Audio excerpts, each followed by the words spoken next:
ano eh. Huwag daw mag-isa. Kasi inis na inis ako, matawagan nga si ganito.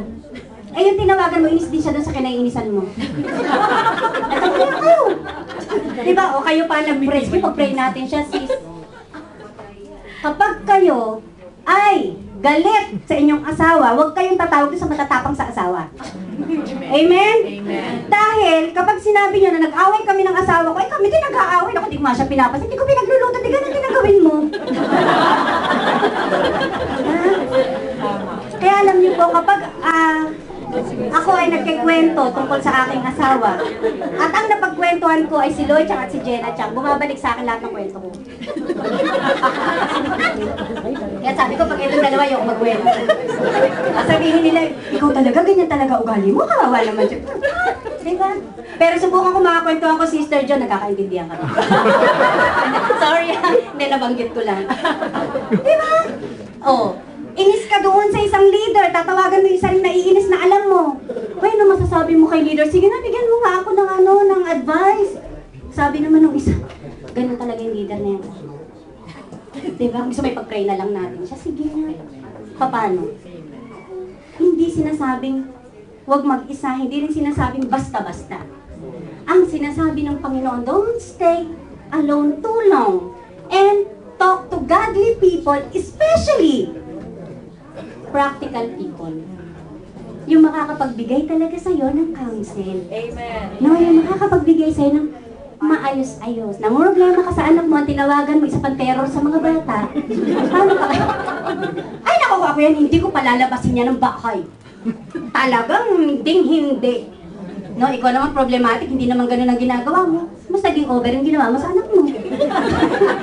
Hindi ko kunin ko na nga rin yung ketay niya kasi sabi ni sister, ganun. Di ba? Oh, ganun lang yun. Talk to godly people, but especially practical people. Yung makikita mo na useful ito. Useful itong gagawin ko na manalangin kami ng mas maayos sa Panginoon. Kaya, huwag kang lalapit doon sa kaugali mo. Sabi, di ba? Masyado kang malungkutin. Huwag ka na lumapit sa malungkutin kung wala kayong pag-uusapan. Lumapit ka doon sa maiingay. Huwag kang lalapit sa kaugali mo. Yun lang yun. Dahil hindi kayo magkakasundo. No? At, ano, sabi pag may kaugali ako, pareho pa kami. Oo, di ba? Anong sabi dyan? Be happy. Eto na yun. Ang sinasabi po ng Panginoon dyan sa Ecclesiastes 3:12, I know that there is nothing better for men than to be happy and do good while they live. Inilabas mo na itong si malungkutin. No? Inilabas mo na, sabi mo, lika, labas tayo, punta tayo sa karaoke, ayaw kumanta. Ikaw lang ang kanta ng katabi.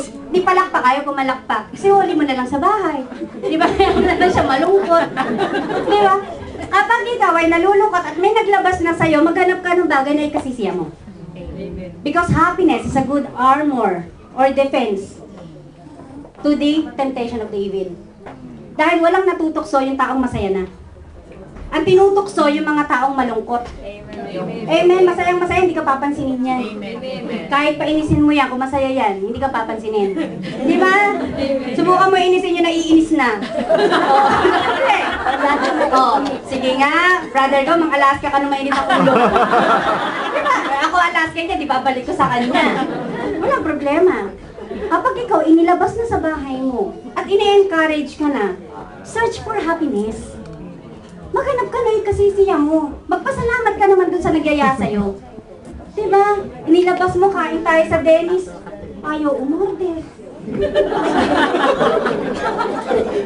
Kate, talagang hindi mo alam kung ano, mananalangin kayo, iiyakan ka pa sa Dennis. Please. Kaya inilabas hindi ko umiyak. Diba? Bakit kayo iiyak dito? Nakakayaw ako sa'yo, pinagagalitan kita. Diba? Ang daming ganyan. Diba, how can you stay in faith kung ikaw mismo sa sarili mo ayaw mo maghanap ng masaya?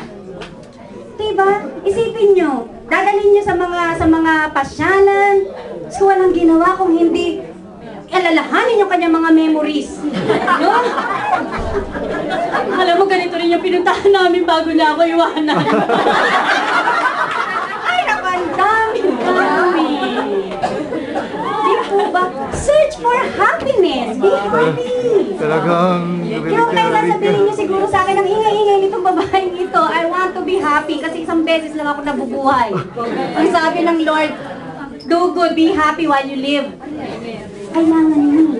Kailangan mong ma-feel sa sarili mo na gusto mong maging maligaya. No? Kaya wag kayong lalapit sa tao, lagi na kasi mga toxic. Nanghahawa yan. Nanghahawa yan. Opo, pag kayo, malakas ang loob nyo at mapapatawa nyo siya, lapitan nyo. Pero kapag yan, lalapitan mo at alam mong mahahawa ka, huwag ka na maglakas ng loob. Manalangin ka muna. No? Kasi baka sabihin ng Lord, oh, hindi courage yung sinasabi ko sa'yo. At sinasabi ko sa'yo, wisdom, mag-isip ka. Galit na galit yan, huwag mo nang inisin. No? Yun yung gusto ng Lord. Be happy. Siguro naiisip natin ngayon, Lord, ito pala yung gusto mo sa buhay ko.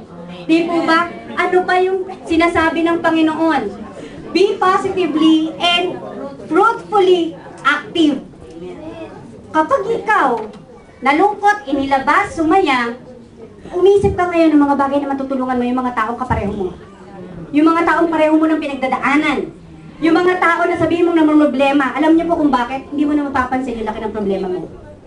Maraming mga tao na mas malaki na yung problema sa'yo. Maraming mga tao ang dumadanas ng hirap. Yun yung tignan mo. Sabi nga, lahat ng mga actions mo, lahat ng ginagawa mo dun sa tao, be positive, be fruitful. Yung alam mo na kapag kasama ka niya, matutuwa siya. Diba, kesa naman yung tinatawagin, ayaw kayong sagutin. No, dahil mag-iingay lang kayo dun. No? Tignan natin, be positive and fruitfully active. Ano po ang sabi dyan sa Galatians 6:10? Therefore, as we have opportunity, let us do good to all people, especially to those who belong to the family of believers. Diba, i-encourage natin ang bawat isa. Kaya kapag sa susunod, let's just think na hindi pala faith ang pinag-uusapan. Kaya naririto itong mga ito, kaya sila mga naligtas, kaya tayo naligtas nang dahil sa ating pananampalataya. So may faith yung mga tao na yan. Ano lang yung kulang? If you know kung ano yung kulang sa mga tao na to, may encourage nyo sila. Masasabi natin sa kanila na kapatid, ganito lang yan.